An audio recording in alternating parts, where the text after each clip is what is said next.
Hello বন্ধুরা, সব কে কেমন আছো?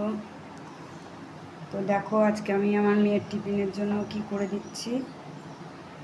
তো দেখো খাবারটা কেমন করে করি। সুজি দিয়ে এখানে সুজি নিয়ে নিয়েছি আর ময়দা পেস্ট করে নিয়েছি। সুজি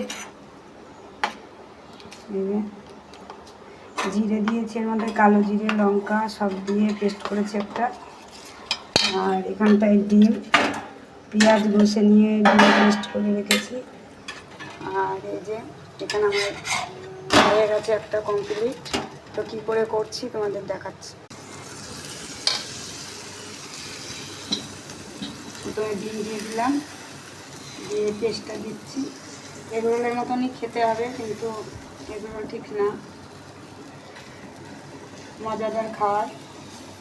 এটা খেয়ে দেখ কেমন হয়েছে। তোমাকে কে বললো এই রেসিপিটা? তো বন্ধুরা, তোমাদের ভালো লাগবে, তোমরাও করে খাবে বাড়িতে। খুব সহজেই হয়ে যাবে, টাইমও লাগবে না, খেতেও টেস্টি লাগবে।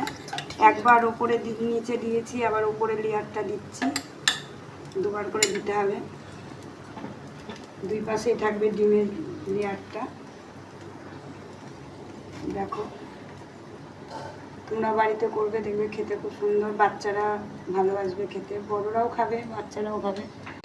তো বন্ধুরা, এর সাথে কোনো তরকারি লাগে না, এমনি খাওয়া যায়। কারণ ডিমের সব দেওয়া আছে, লঙ্কা টঙ্কা সব দেওয়া আছে, পেঁয়াজ টিয়াজ, তার জন্য শুধুই খাওয়া যায়। এতে কোনো তরকারি লাগে না।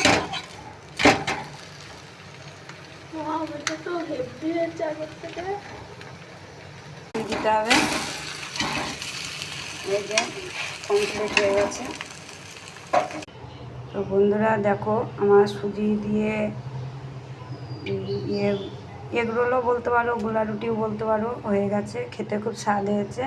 তো তোমরাও বাড়িতে করে খেও, দেখবে খুব মজা লাগবে। টিফিনে দেবো মেয়েকে, তোমার দাদাভাইও খাবে, আমরাও খাবো।